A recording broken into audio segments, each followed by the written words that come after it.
Good morning. Hey, welcome to Clarksville Highway on Sunday morning. Good to see all of you out there. And this is Mother's Day. And I'd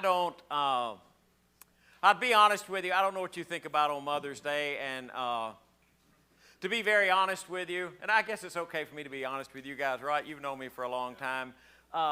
Mother's Day is one of my least favorite days to preach. I'm just being honest with you. And the reason for that is I know some of you are here with your mothers, and I know you're excited about that. And I wish, some ways I wish I was worshiping with my mother this morning, but that didn't work out. And I know some of you have mothers who have passed away, and I know you have to deal with those emotions on a day like this. I know some of you who are mothers, your children are sitting with you, and you're rejoicing and you're happy, and you look down and you see your kids, and there's just hopefully there's a smile. Hopefully there's a smile that comes to your face. And I know that some of you who are worshiping with us who have children who are no longer with us, and they have gone on to be with Jesus. And I just, every Mother's Day, I just think of that range of emotions, and it just kind of pulls at my heartstrings. And it's just, for me, sometimes it's just a very difficult day to preach. I'm just being honest with you. I appreciate Charlie's talk about communion. It got me to thinking about different things, and I wish I'd have put a picture up for this, but I didn't. But it got me thinking about kind of different situations around the Smith family and also the Henson family, which is my mother's side of the family. We're kind of built around food.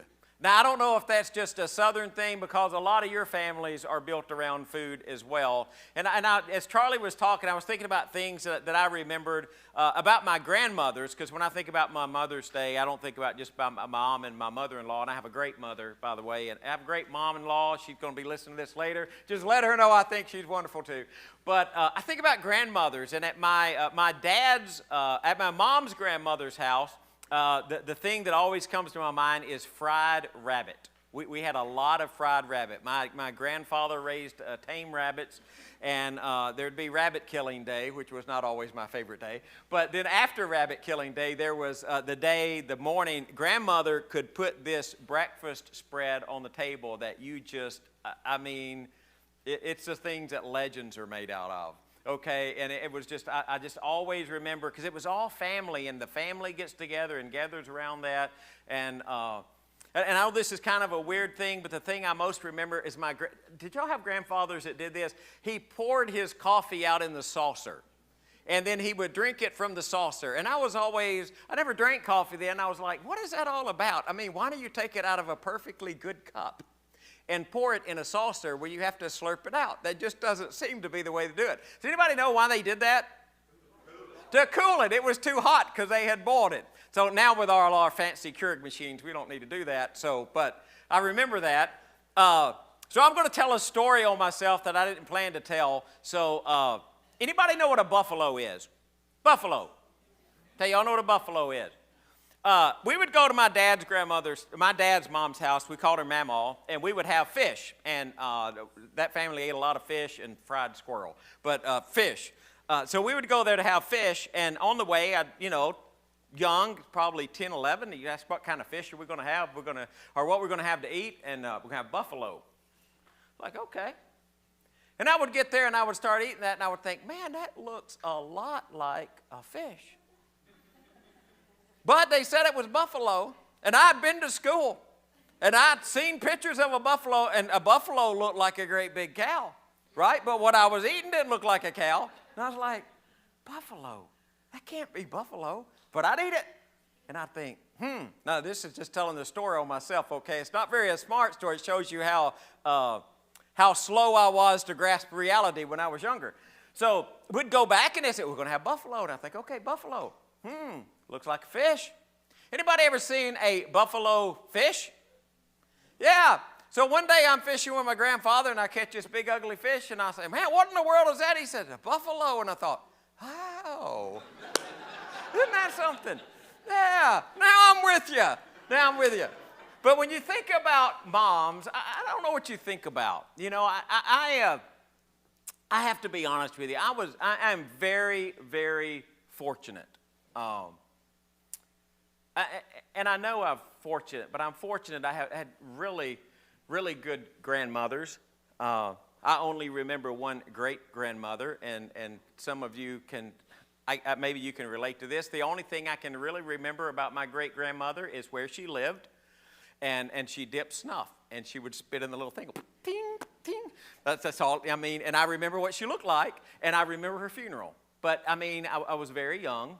I had great-grandmothers who, I mean, my grandmothers loved me very much, and, you know, I've been very fortunate to have a really good mom, and I know she'll listen to this later, but, you know, somebody told me one time we love on moms on Mother's Day and we beat dads up on Father's Day, so try not to do that, but, you know, honestly, just very blessed to have a good mom, and you know, y'all know the story, driving down the road, Diane asked me to marry her, and I ended up with a good mother-in-law, and so, I mean, and all of that worked well.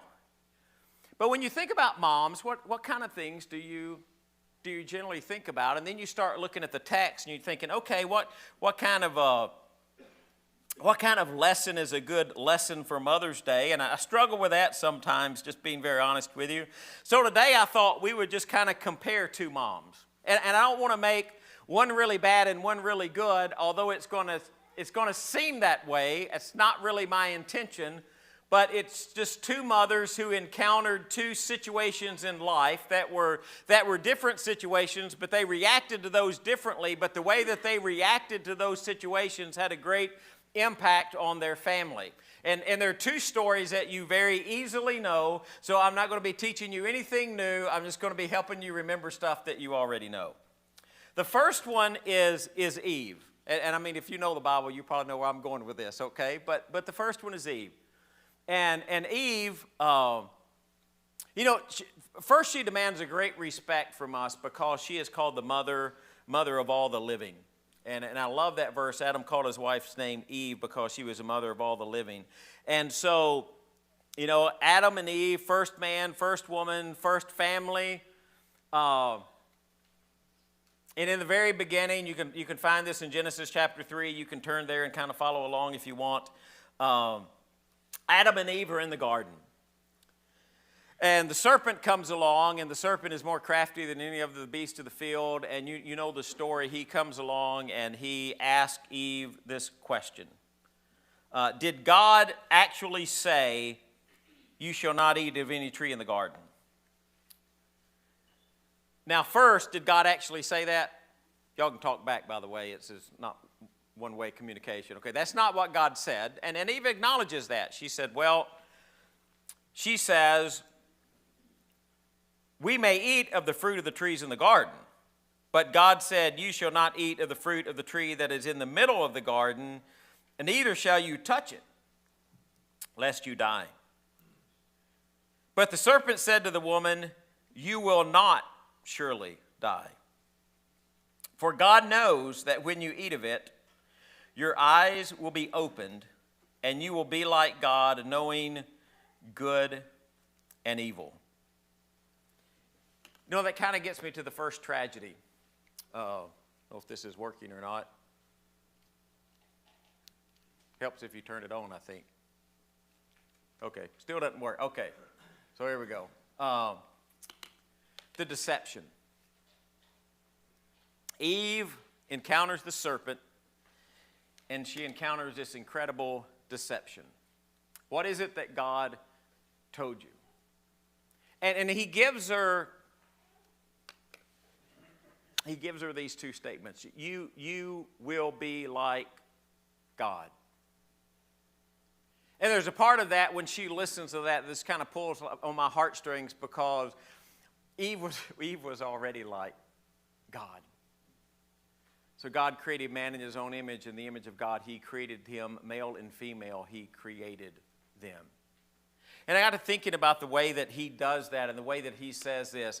And he gives you a little bit of truth, and then he gives you, and you'll know good and evil. Now, did that happen? She ate from the tree, right? And then she knew good and evil. And I've thought about that. How many of us are, how many of us are going through life looking for something better when we already have the best? I mean, she was in the perfect world, the perfect scenario, the perfect relationship. Everything was great, but there was that one thing that she wanted that might have been in some way just something better. And I wonder sometimes as we go through life, and it's not the Mother's Day part, this is just me talking to you part. I wonder sometimes as we go through life if we're not looking for that one thing that's supposed to be better than the thing that we have. You know, if I could just, I'm sure y'all don't do this, but that was, if I could just get this, I'd be happy. If I could just have this. I mean, if I could just get this thing, or this much money in the bank, or if I could just get this relationship, if I could just get this one thing, then I would just be as happy as I could be.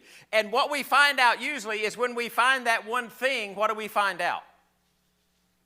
We usually find out that one thing is not enough. Then there's another thing that we've got to have. And so we're in this pursuit of something, and we're trying to find the one thing that's better, that's going to make sense out of life, that's going to make everything good, and the one thing that's just going to help me find happiness in the world. And I think that as believers in Jesus, I think you already have it. I think we're just looking for it in sometimes in the wrong places. Am I going to find total fulfillment in possession? It's just not going to happen. So hypothetically, this is hypothetically, okay? I've always said to the elders, one thing a preacher ought to have is a fast car. If you want the preacher, if you're in the hospital and sick, or you need the preacher to come to your house, you don't want him to have something like a Yugo. You want him to have something that's got some speed. You want to get there quick. So let's just assume, and it's not ever going to happen, but let's just assume that the elders buy in on that, and they decide that I need something like what's a really fast car? McLaren? McLaren. They decide I need a McLaren. I couldn't get that down my driveway, but just say that they decided I needed to have one. Would I find happiness in a McLaren? No, not really. One, I wouldn't be good enough to drive it. I'd have to hire somebody to drive me in it because I'd wreck it the first thing. Or if it's money, or if it's a relationship. I think the only thing that is going to find happiness in our world is when we develop a relationship with Jesus that can bring us happiness regardless of what all the other things that can happen in this world.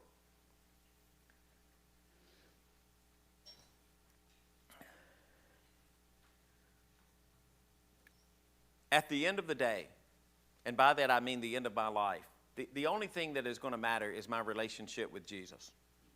That's it. That's the thing that's going to matter. Now, how I've used that relationship with Jesus to further other things in the world, or relationships with other things in the world, or how I've handled all of those are going to be important.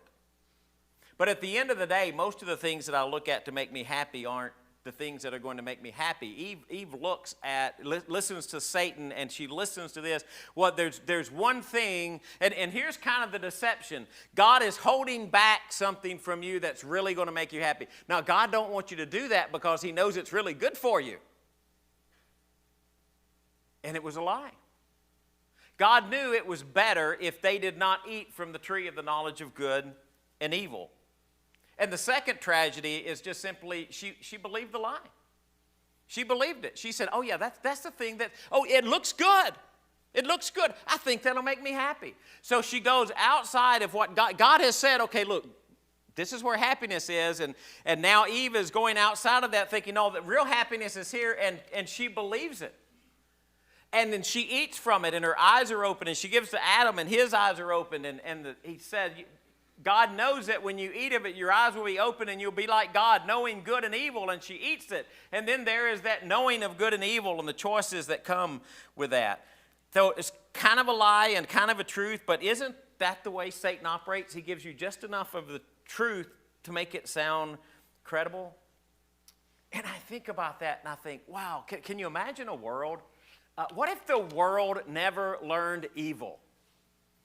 I mean, help me out here, okay? Just think, just kind of be bold for a minute. What if she had not eaten of the tree, would never learned evil? We didn't know it. We didn't know how to mistreat each other. We didn't know how to get on each other's nerves. We didn't know how to take advantage of each other. We didn't know how to lie or steal or cheat. We didn't know how to kill each other. We just never learned evil. There was just not ever anything bad. And I'm thinking, wow, that'd be a cool place to be. If you could go back to the paradise and you could be in the garden and it could be up to you, and you already know the story, okay? So you're here and you get transported back in time there, so you already know the story. And you think, okay, and the devil comes along and says, oh, by the way, you need to eat from this tree. Would you be able to say, oh, I don't think so. I know how that works out. Now, here's the incredible thing to me. Usually when we talk about mothers, we talk about in love. And I think I don't know that's true in every family. In my family, that's very true. Mothers have a love that, or my mother and my grandmothers and Diane as the mother of our boys, I mean, they have shown love that you just have a hard time describing that love in any other way except the love of God. And the amazing thing to me is that God in all of his love, through Jesus, restores us back to the place that we're supposed to be. That he looks at us with all of our sin and our struggle and our hurt, with all of our wrong choices, with all of our messed up lives. And he wraps us in these incredible arms of love and faith in Jesus, and he brings us into the family, and he says, look, I know you messed the relationship up, and I know you messed it, but I'm going to bring you right back to the place that you got messed up from. And so in Jesus, he brings us that forgiveness. But wouldn't it be great if you just think about that? So Cain never knew what it was to really be jealous, so he never killed Abel. But no, the way the story goes, they learn good and evil, and Cain becomes, I guess, jealous of his brother and rises up against his brother and kills him. And then Eve had, I guess, such influence over Adam, and she gave to her husband who was with him, and he ate. And by the way, I just want you to know it's not her fault that he ate, it's his own fault that he ate. But she gave it to him to eat. But her rebellion from God's law led to tragedy, and that tragedy led to tragedy within her family. So she had great influence over her family, and then she was rebellious.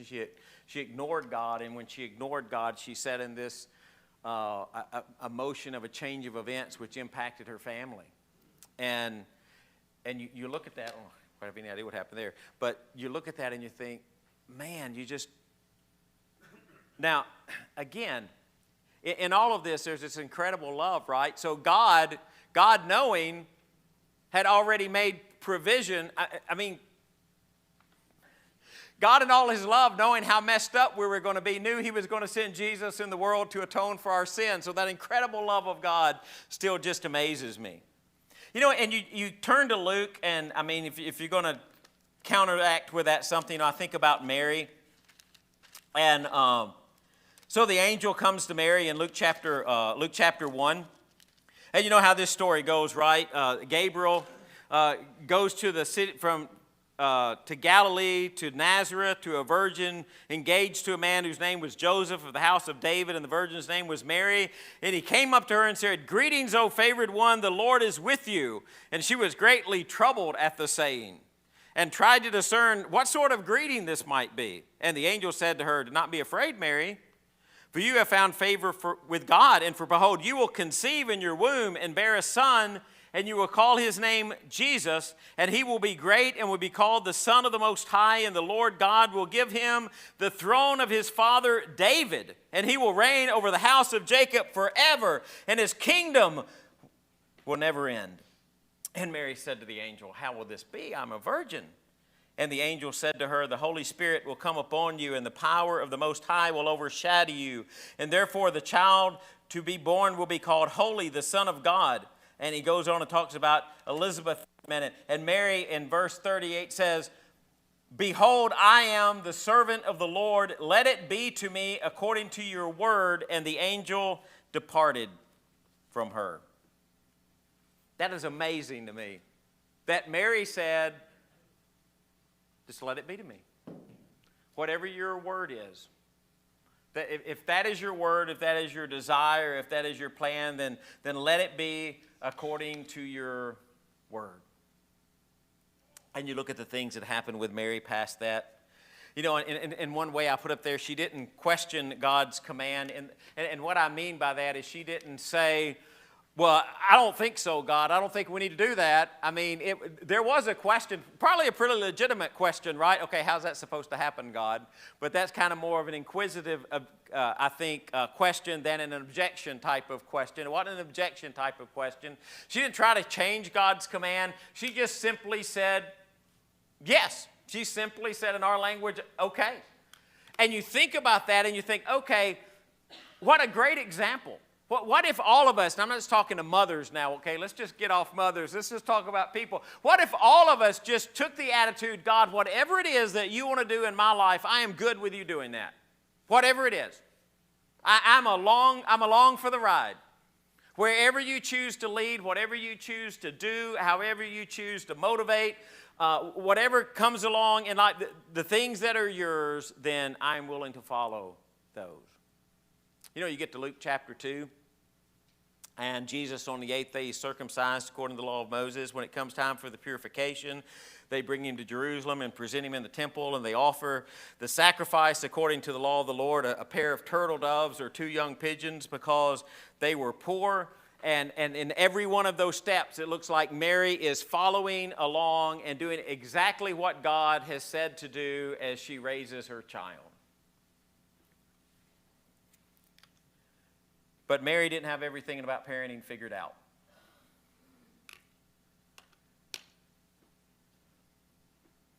You remember when they went to Jerusalem, and I guess they went to Jerusalem every year. But when Jesus is 12 and they go to Jerusalem and he gets left behind. They're trying to find him. I don't know if you know this story. And they look for him for quite a while. They finally find Jesus in the temple. In Luke chapter 2, verse 48, when his parents saw him, they were astonished. And his mother said to him, "Son, why have you treated us so? Behold, your father and I have been searching for you in great distress." Now, how many of you, if you had misplaced a kid, would have been kind of stressed until you found the kid that you misplaced? How many of you, when you had smaller kids, would always make sure, like when you went in the grocery store, they held your hand, or they rode in the buggy, or you kept them like at least in eyesight, if you could? And then what happened if you looked up at some point and one of them wasn't there? They weren't where they were supposed to be. I mean, didn't that ever happen to anybody? Or like I'm the only parent who can lose a kid. And I mean, all of a sudden, there is this different gear that kicks in, right? I mean, you are going to find this child. And so you will search frantically, hopefully just for a few minutes, until they are located. And you look at Mary and you think, man, I can really understand her response here. I mean, it's been a couple of days. I mean, it's not been just a short period of time. What if you lost your kid for a couple of days? I mean, you went off, you decided we're going to go to Disney World. So you go off to Disney World and you go ride all the rides and you get on the roller coasters. You have a really great time. And you went with your family, you know, and not just one car. There were 4 or 5 cars of your family. And you just all traveled there together to spend a week at Disney World and have a great time. So you get in the car and you start home. And you look and you think, well, you know, I don't know where George is, but let's just say he's got to be in the car with one of the relatives. We'll catch up with him later. And you get down the road and you get there that night and you start unpacking everything. You know, got your hotel, can't get all the way home in one day, and everybody starts unloading out of cars and going to the right hotel rooms, and all of a sudden you figure out, hey, there's no George. Would you wait until the next morning to go back to Disney World, or would you leave then? I'd leave then. And then you go back, and then for 2 days you're wandering around the park trying to find him. You think, well, surely he's going to be on a roller coaster that he likes, right? Or, he likes so-and-so, so we'll go look there. And you think, well, we just got to be bypassing each other. And for 2 days you're trying to track them down in Disney World. By now you've called the police, right? You've got a missing persons report. You got all this stuff going on. And then you find him. And he's sitting with the operator of the park telling him how he needs to recalibrate everything so all of the things work on the same schedule, keeps the lines down. And you're like, what are you doing? Where have you been? Why didn't you let us know where you are? And Jesus says, well, why were you looking for me? It's one of those verses you're like, well, because we're your parents. Did you not know that I must be in my Father's house? And this is the part that floors me. And they did not understand the saying that he spoke to them. They did not understand the saying he spoke to them. They're still trying to figure it out. Even when Jesus becomes the Messiah, they're still trying to figure it out. It's not like, you would think, this is us reading backwards in the text. You would think, oh, doesn't Mary remember how all this stuff started? The angel and the virgin birth and all the stuff in Bethlehem and the angels singing and the wise men. Surely she knows. And well, we're struggling with it. How many of you got into parenting and all of a sudden when you became a parent, you figured out you didn't know what being a parent was supposed to be about and you were just totally clueless? I remember, and son, don't take this the wrong way, there was Houston, the firstborn up here. When we put him in the car seat to bring him home, the thing, and of course you drive like 20 miles an hour all the way home, don't you? First you don't even know that you got the car seat in. They got to come and inspect that. Then you put him in the car seat and you're driving home. You're trying to be real careful. Got this kid with you now. And I remember, and I think I've told Diane this, when they came in and told us, oh, we're going to release y'all today, I was thinking, I ain't ready. I'm good. I'll just stay right here. I don't think I'm ready to take this thing home yet. I don't know what to do. You know what? He's old. I still don't have parenting figured out. Half the time I just kind of feel like I don't have any idea what I'm doing. It's just kind of interesting. You have normal conversation and it's just like, now I have to be careful. I hope this is okay. I'm going to embarrass you. But I have to be careful because I don't say, like, where are you going? Right? I try not to. I always do because when Diane leaves the house, what do I say? I say, hey, baby, where are you going? That's just what you do. That's conversation, right? So when the boys leave the house, what's just a normal thing for me to say? Hey, where are you going? What are you going to do? Do I care? Not really. No, it's just conversation. But you try to figure the whole parenting thing out, right? And we don't have it figured out. And you come down to this and you look. Mary's got this great influence. I think she's constantly trying to communicate this to Jesus, even day after day. Remember that verse in Luke? He went down with them and came to Nazareth where he was submissive to him, and his mother treasured all these things in her heart. So what do you say on a Mother's Day?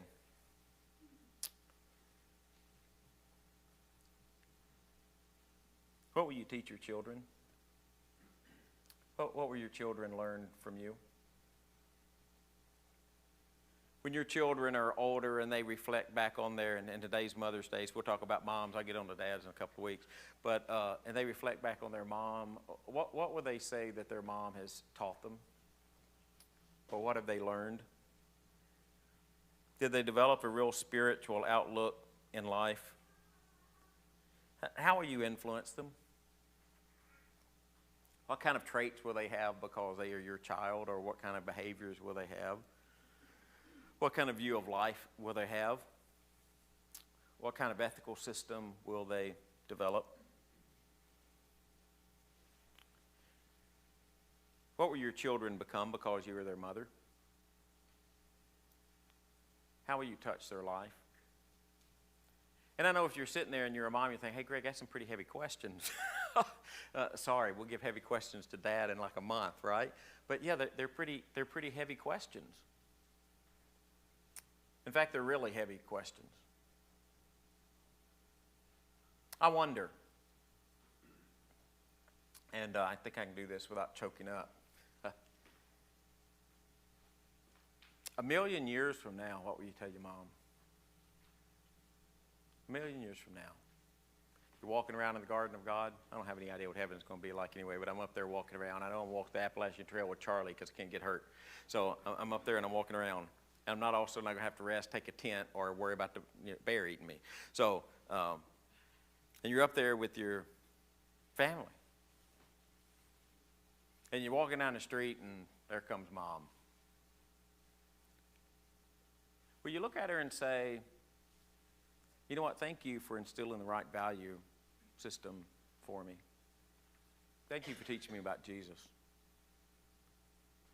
So,